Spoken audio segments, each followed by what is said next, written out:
All right. Welcome. Welcome all. I'm really happy you're here to the GLAM Pathways panel for museums. And we're so fortunate having our esteemed panelists here taking the time to answer your questions. So also, before I forget, um, you uh, in the chat, you'll find contact information if you'd like to contact the panelists or any questions you may have. All right. And I'll officially start. Officially. Welcome again. And uh, I'm D.H. Monobe, one of the faculty members in the School of Library and Information Studies, where we also have a museum studies program also, and at the University of Oklahoma. And uh, I'd like to have our panelists introduce themselves. Um, and if you could do it in using your last name as to who starts first, alphabetically. Uh, so anyway, okay. Panelists, please introduce yourself. D- I don't see all the panelists. Does that mean that I'm first? Do I have the Oh, first you last don't? name? Okay. Why don't we, if it's okay, Habib, if we could remove the orange frontispiece.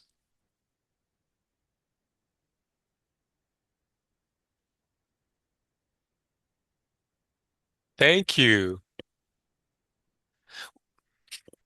Why don't I just to be just to make it simple, I'll just read off your names, and then you could introduce yourself. How does that sound? Teresa Kretzer Hodson, Hi, please. I'm Teresa. Do you want to read everybody? Or you just want me to Why don't go? I, why don't, when you finish, I'll read the next name. Okay, Yeah. sounds good. I am the director of the Hastings Museum in Hastings, Nebraska. I've actually been with our museum for almost 29 years, but I've only been the director for the last four and a half. I came to this job in kind of a weird way. I have an undergraduate in interior design and then got my master's in museum studies at the University of Nebraska at Lincoln.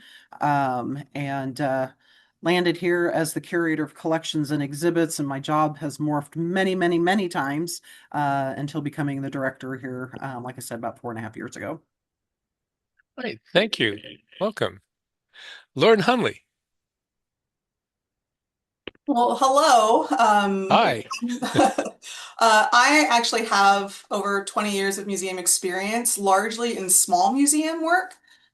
In the small museum world, you do everything. I've worked with education, outreach, exhibitions, development, grant writing, collections, you name it. I've likely done it. I have presented quite often at museum conferences. I've published multiple museum-related articles. I do have a book. Um, and I currently work as the community historian at the Western Heritage Center in Billings, Montana. We are a very small staff of four, and yet we average 7 exhibit changes and 200 programs a year. So it takes a lot of choreographed maneuvering for sure. I bet. Yeah. Well, thank you. Thanks for being here. And Casey Seeger Franklin.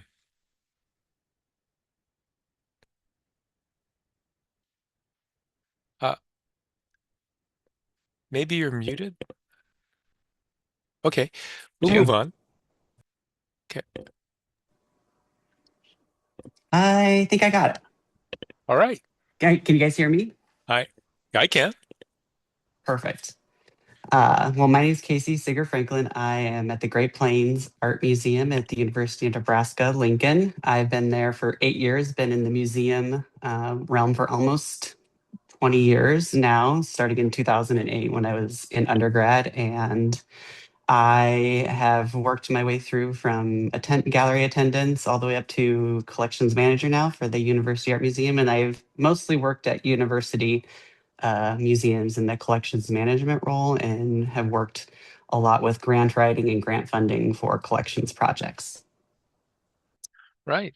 Thank you. Thank you. That's a beautiful lake behind you. In your maybe it's next to where you work. Uh, Katie Katie Ross. Is Katie Ross here? Okay. Um, Katie, Katie Schmidt. You have two Katies. All right. Yeah. Too many Katies. Um, Hi, I'm Katie Schmidt. I am the curator of collections for the South Dakota State Historical Society. I have close to 15 years of museum experience going back to my undergrad days.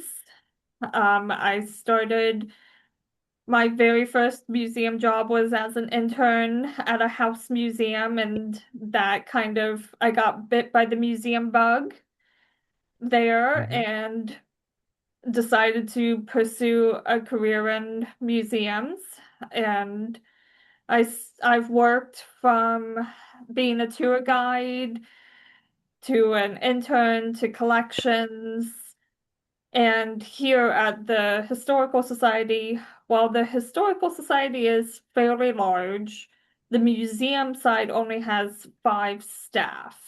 Mm. So I've worked in exhibits and administration as well as collections work.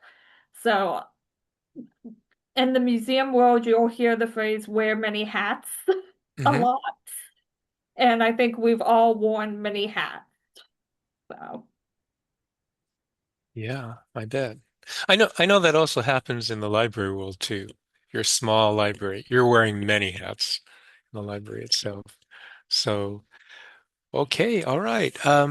Attendees, you're welcome to post questions in the Q&A, and I'll be looking at that, and so are the panelists too. So, why don't we start with some questions? All right. Um, what skills and experiences should I obtain to be competitive in the museum job market? Any tips on this? What jobs, excuse me, what skills and experiences? I would say as many as possible. As many as possible. Okay. Um, it, the reality in the museum world is that even if you are hired under a specific role, you Mm. will be called upon to do everything else. And so even if you're an introvert and you're looking at collections, it Uh-huh. would actually be really good for you to do at least one school program or to at least sit in and help manage kids through the gallery. It would be really great for you to learn how to write a grant. It doesn't matter what department you're going to be in, you're going to have to write a grant. Hmm. Um, I would also really encourage graphic work. I would encourage interpretation. There are some other organizations that provide certifications that are Hmm. really affordable that I Hmm. would really encourage you to look into as well. And there are so many more that I could list out, but the big statement that I could say is that if you have an opportunity to do something that you're uncomfortable with in regards to the museum role, take the opportunity. Even if you only do it once, that is an experience that you can draw on in the future. Oh, great advice. And I assume once you get the job, you don't say, I don't do that. It's not my job. To add on to that, as I mentioned earlier, I came into the museum field in a weird way through interior design, but Hmm. honestly, I still use that even my director's role. Um, I would encourage you to know how to do basic maintenance and understand equipment. Um, we have a library here. I'm actually part of a municipal museum, so I'm part of the city of Hastings, Hmm. and we have a centralized maintenance department for the whole city, but I still find myself having to know terminology on HVAC, know things about lighting, know Hmm. things about plumbing and water heaters and things like that. Oh, You know, yeah. any chance that you get that you can even just ask questions about that stuff or talk to people, not only is it going to help you at the museum, but it's also going to help you when you live in your own home. But Oh, yeah. yeah, but I really encourage you to try and get to know what you can about all of that stuff, even if you're in collections or exhibits. Oh, We yeah. are a mid-sized museum. We have a fairly large staff compared to most of the other folks on this. But I still have to know all that stuff, and I have known all that stuff moving up through the roles that I've played throughout the years. And the reason I brought up our library is because a few years ago, our library, as well as us, was going through an HVAC change, and I was asking some questions, and my co-part at the library was like, "How do you know that stuff? Like, why do you know that stuff?" And I'm like, "Because I want to know what's going into the building." So, again, I just encourage you to know all that stuff, even a little bit, so that you can ask intelligent questions and find Hmm. out how it impacts your collections or your building, your Hmm. budget, etc. Great advice. Thank you. You never know when there's an emergency, right? And you can't call on the people you need. So thank you. And we have some questions from the audience. Okay, I'll start. We have quite a few. So let me, okay. Um, what what made you know? What made you know this pathway was right for you? Was it gradual? I'm adding this part. Was it gradual or sudden? Suddenly you had inspiration from above, maybe. I'll jump in. Okay, thank you. So I started with my bachelor's in archaeology, and I really thought that was the pathway that I was going to be out digging in the dirt, uncovering mysteries of history and, kind of Indiana Jones style. Hmm. But my archaeology department was wrapped into an art history department. And the art history department had a museum studies class. Hmm. So I took that and I got the internship later on, and something just kind of clicked. I really enjoyed the organization of it. So like I'm OCD, so organization was really important Hmm. is really important in collections work. Hmm. And I really enjoyed giving tours and sharing knowledge. So for me, it was kind of a gradual thing. I was in a history related field and just kind of step by step found my way into the museum world. Great.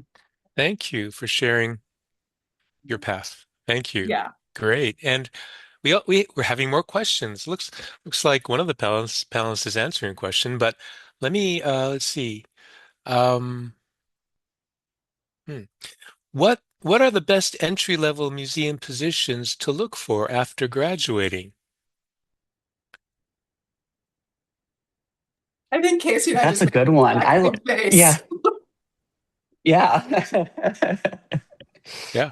I would say, oh gosh, I want to say anything and everything, but at the same time, I think play to your strengths. I mean, if you know Mm. you're good at one Hmm. thing, start there, and then kind of what we touched on earlier. It's like try different things that you're uncomfortable with. Like I am a collections person that hates education programming, but I did education programming and was actually pretty good at it, All right. and so gained that as an also a possible future pathway. But I think just getting in, play to your strengths and look for Hmm. something that really aligns with what you're good with. All right. Thank you. Great. Play to your strengths. Yeah. All right. Next question. We have quite a few. This is a long question, but um, I'll read it.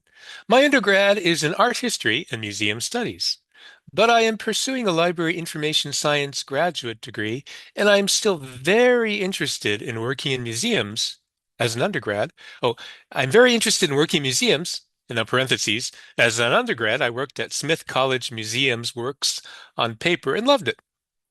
End of parentheses. But but how can I make this clear when I am applying for jobs that I see LIS, Library Information Science, as strongly connected and valuable to the Museum Library Information MLIS degree, um, invaluable to the MLIS, not a separate, unrelated thing.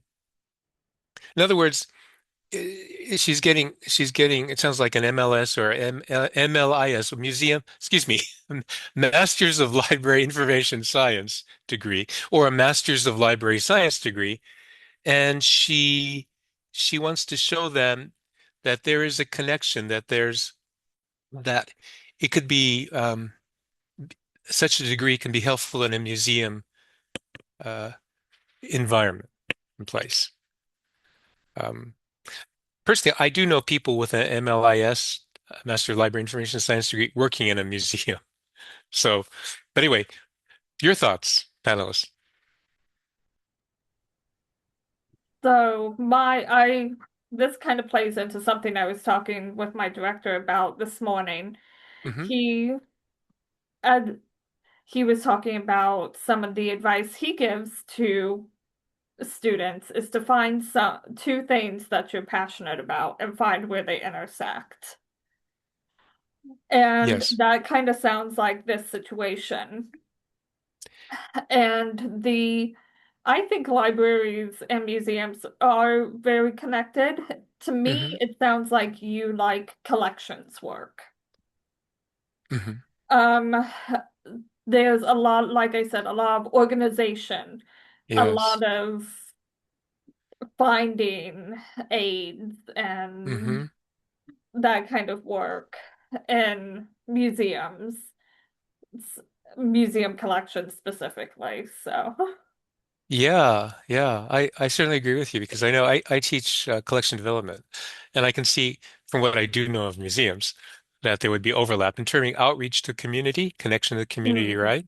yeah, Um, and making sure your collection is um, suitable for the audience you're according to your mission and value, vision statement. So yes, and I do know there are libraries in museums, right? yeah. So anyway, Yeah, I was gonna jump in real quick because our museum actually has a library with oh, it. We have a small library, uh-huh, and there's only two of us dedicated to the museum. Just myself as the collections manager and then the director. uh-huh. And so I am in charge also of the library and the archives for Oh, our museum as well. And so I partner with our university libraries as well as for processing, since I'm not as up to date with archival and library procedures and processes. And so I hmm, think for somebody like that who has that advanced degree, that is also one of those many hats, many skills things. It may be that that skill set will serve you well in the museum world, and I think it also comes down to just tailoring your resume to the application. And I think a lot of us, I guess don't want to speak for everyone on the panel, but a lot of us do know that connection of libraries and museums. And so when we see that, we know hmm, organization, we know research, we see skills that can be applied hmm. for the position. Yeah, indeed, and transferable skills. And yeah, and when you just before you said tailoring, in my mind popped tailoring your CV or resume, your cover letter. So how about that? Thank you. Um, oh, okay. Next question. Um, which museum jobs are currently seeing the most growth? Which jobs are seeing the most growth, would you say?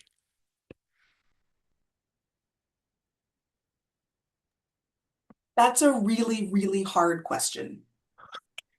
Um, Hmm. because I can give you an incredible answer as students and I can give you the reality.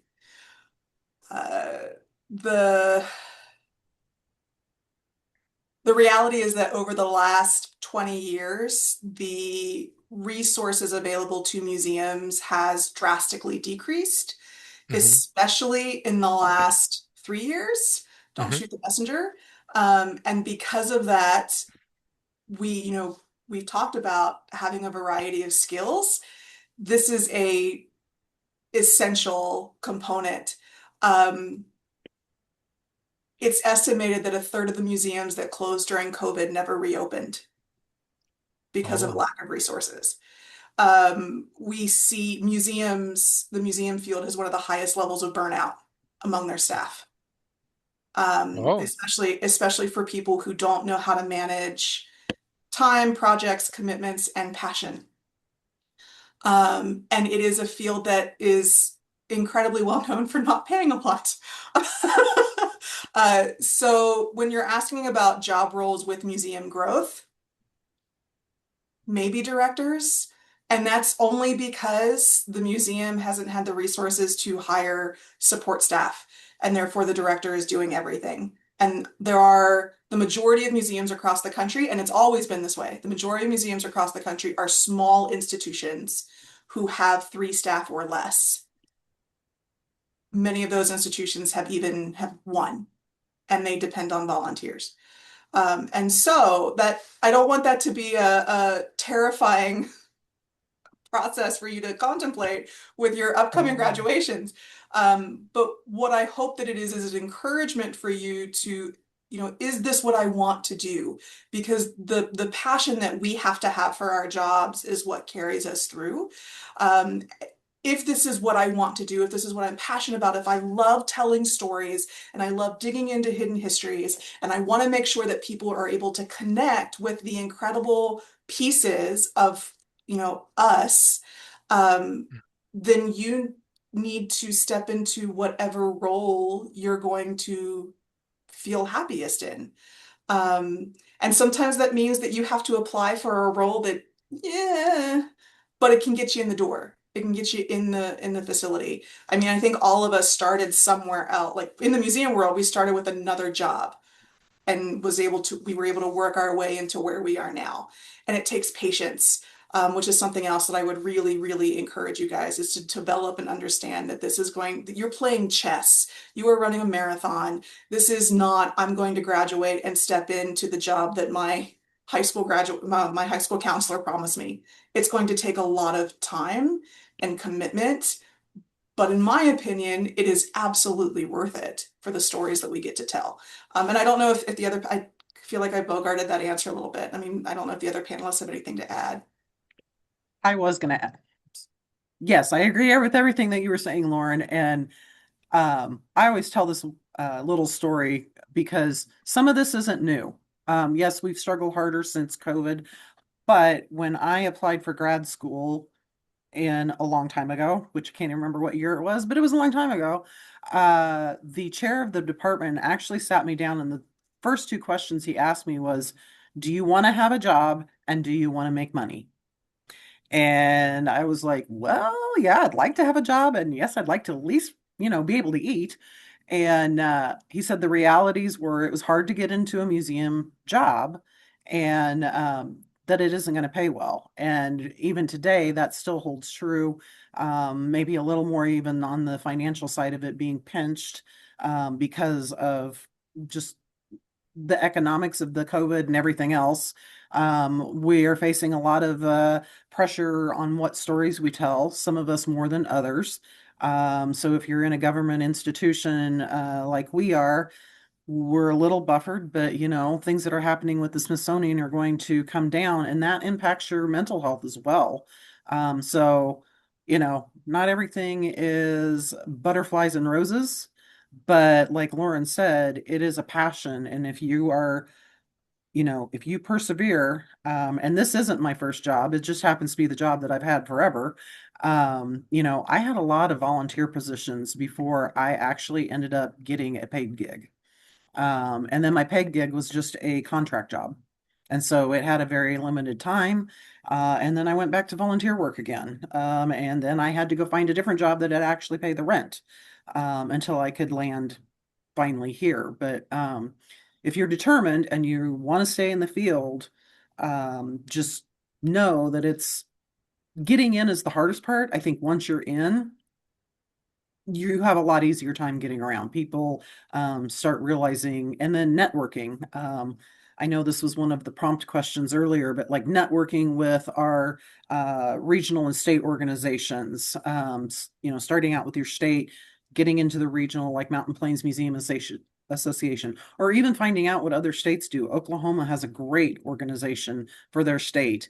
And so, even if you don't live in Oklahoma, looking into what they can do and what they can offer, going to their conferences or whatever, meeting the people, because that's the other piece of it. It's not as much what you know, it's who you know as well. And trying to find those connections so that you can get those jobs. Well, thank you. Great information. Great. Yeah. And I appreciate also the encouragement, people have the drive, the enthusiasm.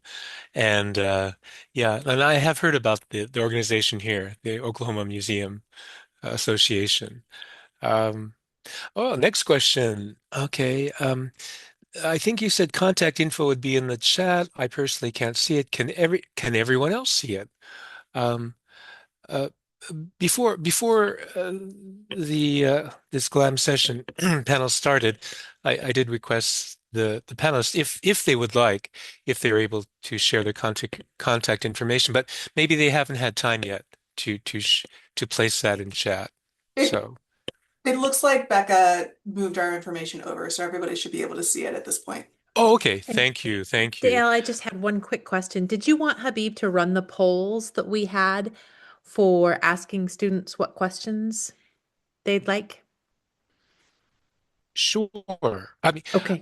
is not the Q&A the questions they'd like? That there's a separate poll that he has prepared. Oh, So okay. yeah, yeah. Oh, certainly. Yes, thank you.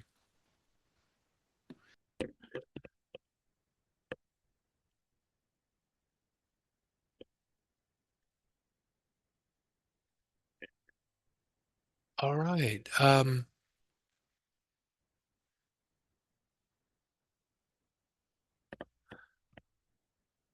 So while we're waiting for students to answer the poll, why don't I continue with the questions in the Q&A? Um, a more clarifying question about entry-level jobs. Okay, here it comes. What kinds of jobs are appropriate for a recent graduate without experience to apply for? Sometimes it's hard to tell from job descriptions. Yeah, I'd like to jump in on this one if I can. Um, and I'll be like Lauren, I will give you the truth.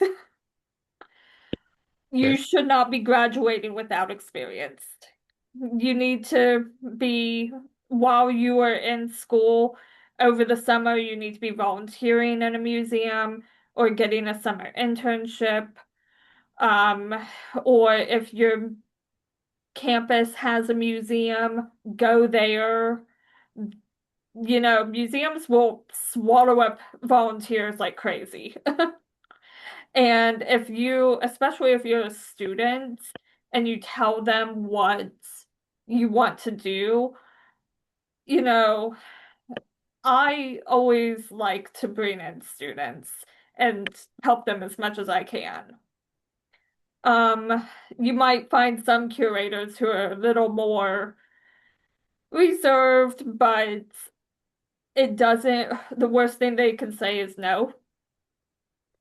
And then you Hmm. just pick yourself up and find something else. But I I will give you my experience.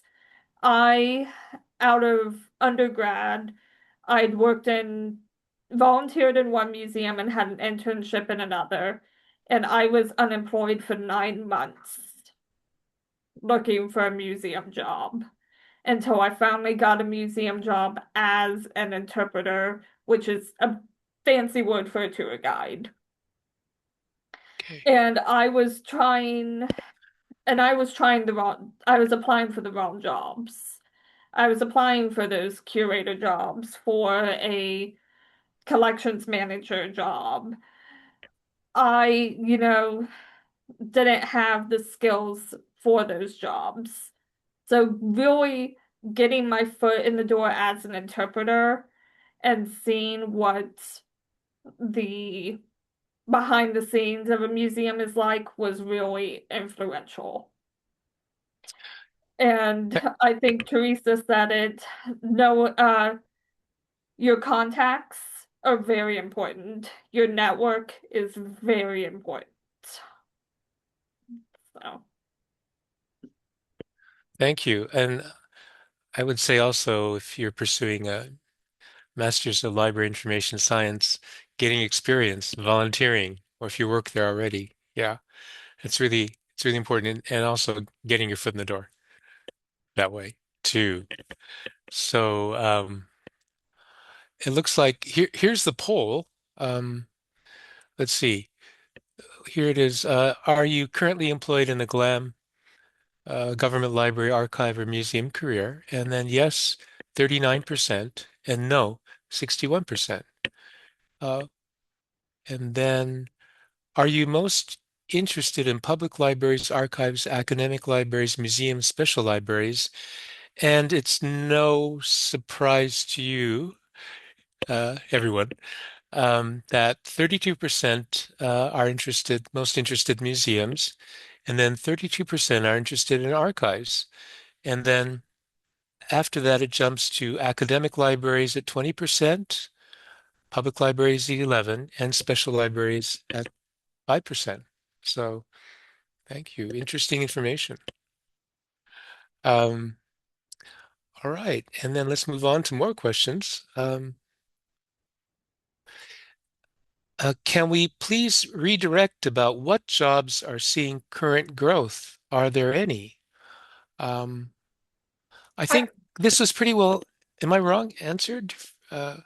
No? well, I think that comes back to how this person is defining growth. Okay, If you're good asking point. if there is an if museums across the country are suddenly looking to hire curators, no.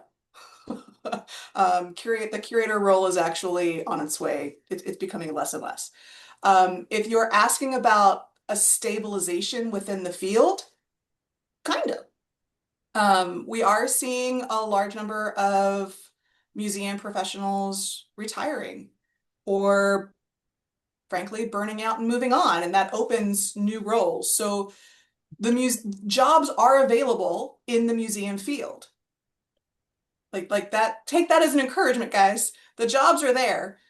It's a matter of the fact that we have a lot of incredibly talented students who are graduating and applying for a lot of those jobs, which Mhm. is why I would circle back to Katie and to Teresa and Casey that you need to be intentional about how you're gaining experience now. You're actually you have a really great panel right now because we are all members of the Mountain Plains Museums Association. I love these people. Casey used to be one of the co-chairs for the Emerging Museums Professionals. I used to be one of the co-chair, and Teresa is involved, I believe, with the Workplace Sustainability Committee, which is a unique committee with MPMA looking at how do we create growth in the museum field. And so you're talking to the people who actually know what it's like and what's going on. And if this is something that you're really concerned about or you have really specific questions about, I would encourage you to take down our contact information and circle back to us. Because guess what? As MPMA members, we are looking for you. We are looking for people who want to be involved with us as well to help make these changes. And if that's something you want to do, hey, guess this is a great opportunity for you to gain experience. So that's a slightly shameless plug that I feel like I spoke for my panelists, my co-panelists a little bit. Um, and I don't want you to be discouraged because, like I said, the jobs are there, but you have to be really intentional about how you market yourselves and who you call on to help you get these roles. Because that network, I would argue, is as important as some of the other opportunities that you're handed. I'm Well, going to thank share you. a little story that'll Eh, probably embarrass Casey, maybe. Casey was actually one of my mentees at Mountain Plains one time, and we talked quite a bit. And I will be honest, when he was looking for a job out of college, I would have hired him in a heartbeat if I had a position. That was the problem. I didn't have a position. And then he found this wonderful job, and my chances of him coming to work for us now are pretty slim. But it goes to show, like, I had a connection with Casey and I knew him. And if I would have had a job, I would have been calling him saying, Casey, apply, please apply. And it's because we made those connections. And Casey was getting involved when he was still a student. And we have a lot of people who do. So again, it's connections that will help you make that next step, maybe a little beyond just the diploma. Well, thank Yes, you. Thank you. absolutely. I just have Yeah, one quick thing I'd like to tag on to that. I sure. think Lauren and Teresa did a great job with this growth of jobs. I would say the one thing that I'm seeing as I've sat on some search committees in the last year for museums is tying back to that limited resources. There's a lot more roles combining, and their museums are kind of condensing their positions. And so that's where the multiple skills come into play because a collections manager now might be collections manager, registrar, and preparation, whereas it might have been three different positions at a larger museum, or education and collections might be one position now and under interpretation. So think there is a move towards combinations of careers and jobs being done and not so much refilling the same position. Well, thank you. Very interesting. We're wearing many hats, and also thank you all, and thank you for clarifying the question from the participant. And there's more. There's more from the poll. Um, how do I find a mentor after starting a new job? So I like that question. Um, I think what like I think it was Lauren mentioned we're all part of NPMA. NPMA has a mentoring program, and that's how I found Hmm. people. So look at your regional organizations, museum organizations, or your state organizations, and they might have a mentoring program. Um, I when I was in my master's program, I latched onto a certain professor. And if you hear about the Texas Tech museum programs, me and Casey are both alumni from there. Oh, And um, I can't say enough about Dr. Johnson, Eileen Johnson. She was my mentor for those years, and she actually helped me get this job. So, mentors are very important. And like Teresa said with Casey, um, he was her mentee, and she would have hired him. So finding a mentor can be hard. But I would definitely look into those organizations to see if they have mentoring programs. And if you are in the Mountain Plains area, which we are, how many states? 11? 10, 10 states. 10. And look, even if you're not, come to the conference anyway. Yeah, come to the conference anyway. The, excuse me, words. They come to the conference and sign up to be a mentee. Maybe you'll get one of us. yeah. All right. So there's one more question from the poll. I'm gonna jump back to the questions in the Q&A because this next question ties in with joining the MPLA. Did I say that right? The Mountain Plains Museum Association, right? MPMLA. Right. Okay. How do how do I network? I'm gonna jump in again since Please. everyone kind of just smiled. Um, so I'm an introvert by nature, and it was really hard at the beginning. Um, if you're an introvert, you kind of have to learn to be an extrovert a little bit. And, uh, I started by starting building my network through my professors and then through attending conferences. And I know that can be expensive, but sometimes there's scholarships Mhm. involved to attend a conference. And I just talk to people, try to be open and I know you all are passionate people. You wouldn't be in this field if you didn't have some kind of passion for history or museums or science or whatever path you're pursuing. And try to let that show. Um, Business cards, I hand out so many business cards that I can't keep track of them, but it can be hard. Um, but just trying to be open and accessible. If a mentor or someone you met at a conference sends you an email, answer them back. That's really important. Yeah. So I I think I've talked enough. great advice. Networking is certainly important during while you pursue while you're pursuing your degree, and of course afterwards. And those organizations are really great places to network. And I'm going to move back to the Q&A. I know there's a lot, and then I'll jump back to the poll. But I live in Pittsburgh, and it's been nearly impossible to get into a museum, even just as a volunteer. Any advice? I'm pursuing an MLIS degree and want to get go back for a master's in history as well. I work in a very small academic library with no museum. I would love to go into museum archives and academic library archives. So the question was it's nearly impossible for me to get into museum, even just as a volunteer. Any advice? And then ultimately, this person would love to go into museum archives and academic library archives. I want to take this one because I have a story. Okay. Uh, All right. so in my undergrad, I really wanted to get experience in a particular store that I thought was great in my community. And I went in and I was like, I know you don't have any jobs that you've advertised, but what do you have?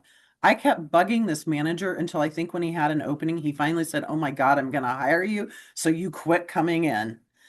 Persistence, persistence, persistence. I've told my kids that, if there's something that you want, just keep at it.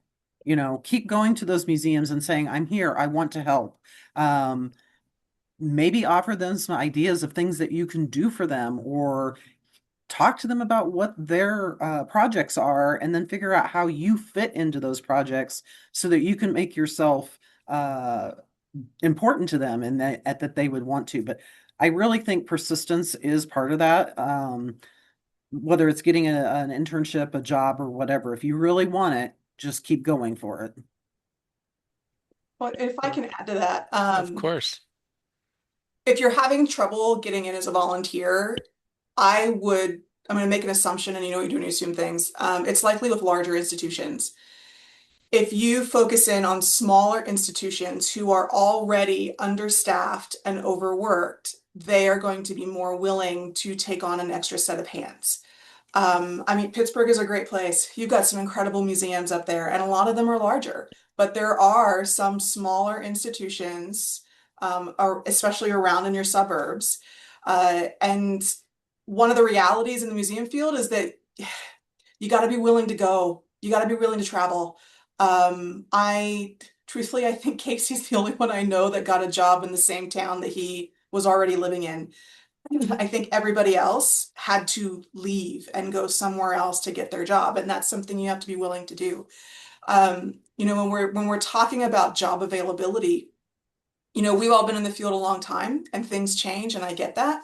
But the current reality is that we are very much impacted by budgeting restrictions and jobs being combined and working with depending on volunteers. And it's hard. It's really hard. My museum's budget's been cut in half in the last 5 years, like literally Mhm. divided in half. And a large part of that is because the National Endowment for the Humanities is no more. So a lot of these issues are coming, we have no control over them. And so when you start looking for ways to get volunteer experience, for ways to network, for ways to find a mentor, unfortunately, what that means is that you have to take the initiative. And sometimes that means you can go in and ask for a volunteer application or email or fill out an application online. That's great. I also have 15 other projects on my desk because we are so understaffed that it is very likely that As much as I want you, I've lost your email in my inbox.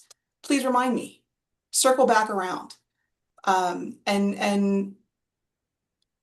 the museum field is an incredible opportunity. It's an incredible place to work, but you also have to be very realistic, and know that um, you're going to have to.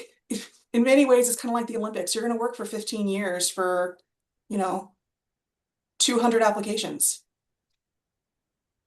to get what you want. Casey, you're giving me faces. Do you have anything to add?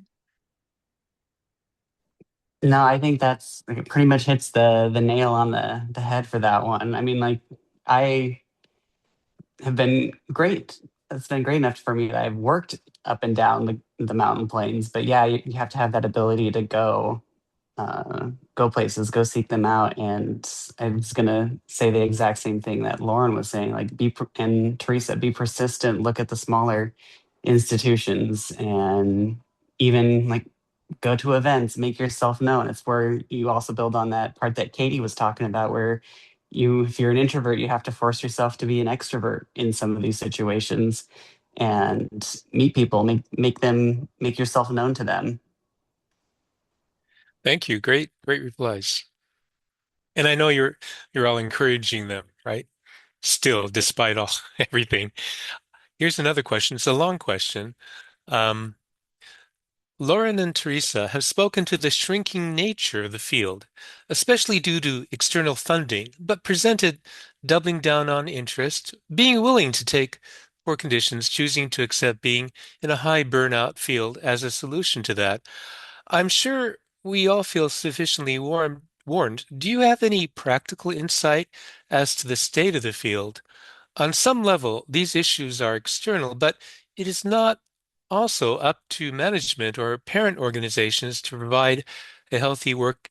But here, this is okay. On some level, these issues are external, but is it not also up to the management and parent organization to provide a healthy work environment? Are some kinds of institutions more likely to have resources, university affiliated?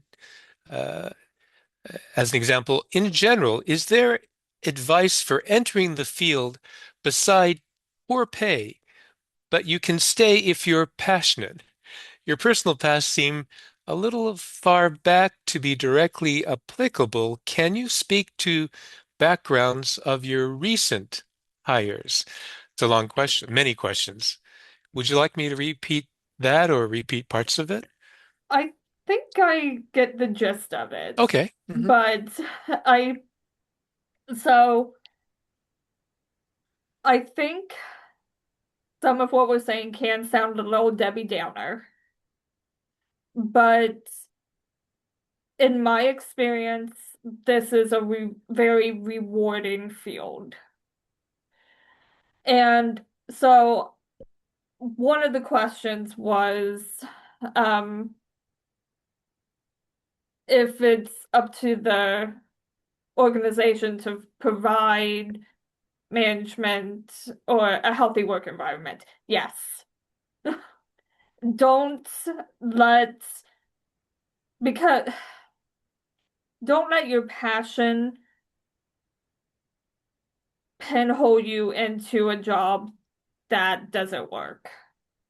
My first job, and I'll tell a story, I won't name names, but my very first museum job, paid museum job as an interpreter, was horrible. I worked for a horrible boss, and I had to learn my worth. And the way out of that job for me was going on to get my master's. But learn your worth, learn how to advocate for yourself. Mental health is a big point for me. I presented on mental health in the museum workplace just this past October at our MPMA conference. And it is a hard reality that we have a lot of burnouts, but I see a lot of hope too. And I know that is a very nebulous idea, and I'm probably not answering your question, but I think they're balancing the reality and your passion is very important. And don't lose hope, is what I can say. Thank you. Indeed, don't lose hope. And I think this is a good follow-up question, unless there was someone else wanted to say something. I did want to add something because I am in a management role, obviously, as the director of our museum.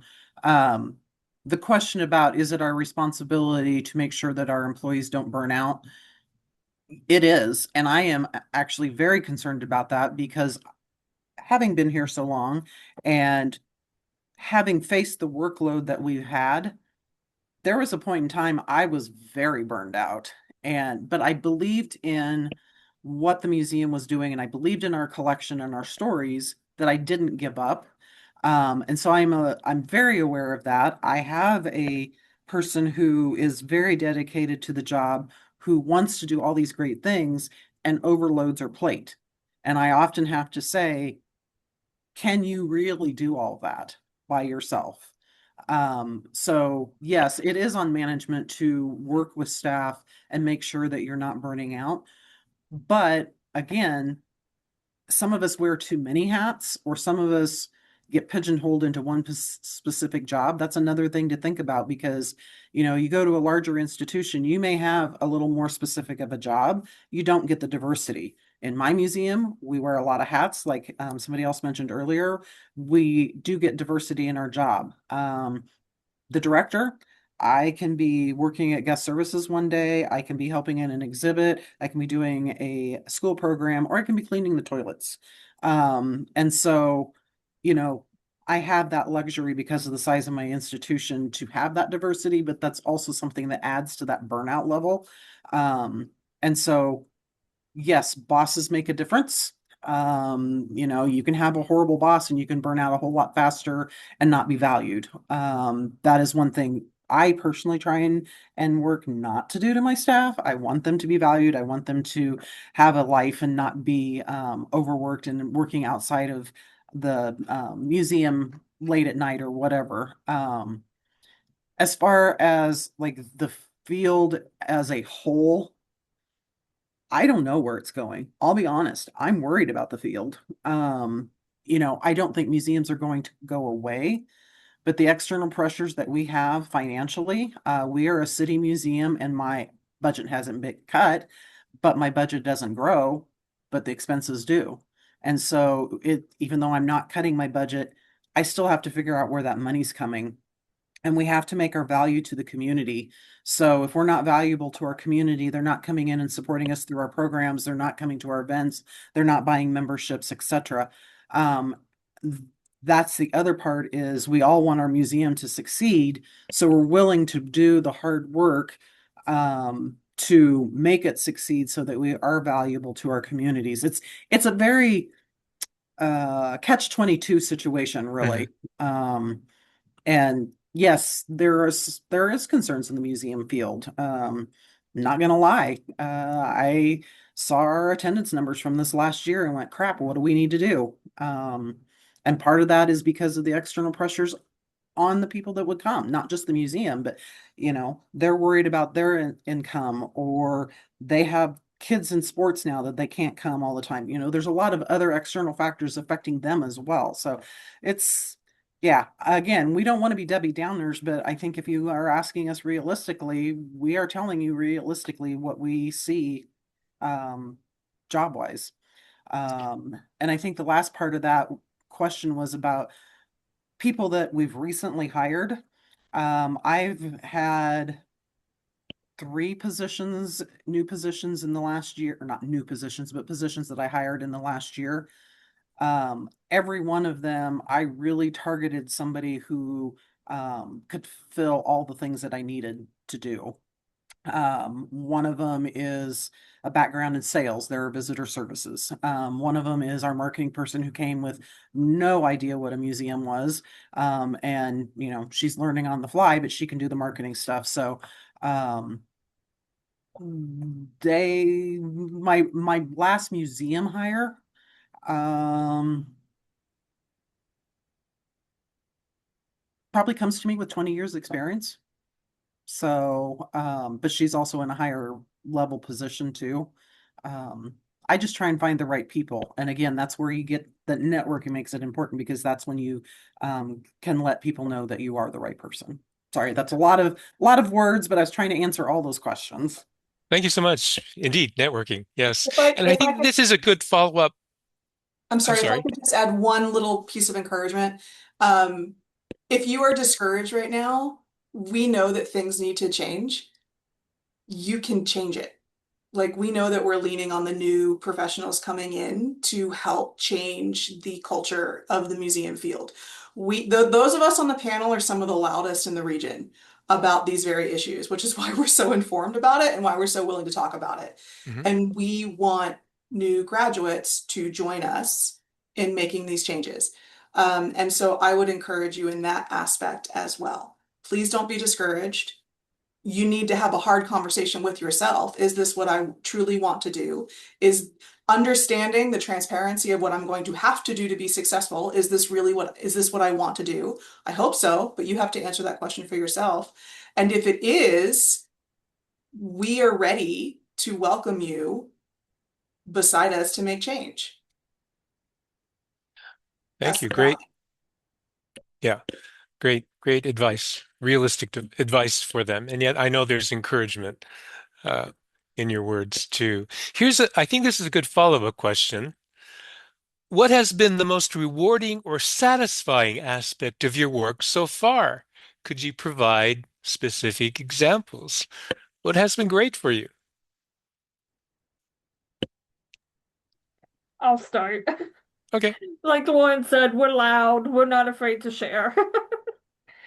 Um, this is such a small thing, but it is the thing that when I think back warms my icy heart. Um, a few years ago during the celebration of the 100th anniversary of women's suffrage, we were told by an outside force that we, the South Dakota State Historical Society, would do an exhibit on South Dakota women's suffrage, which is not a very broad topic. And we had a very hard time putting that exhibit together. There was a lot of frustration, a lot of angst over the fact that we were being told what exhibit we were going to do, and I hated that exhibit until opening day. When I walked into that exhibit and we had a screen playing a documentary about women's suffrage, and there was a little girl sitting on the bench just enwrapped in this documentary. She was sitting there on the edge of her seat watching it. And I'm like, oh, and I stopped dead in my tracks.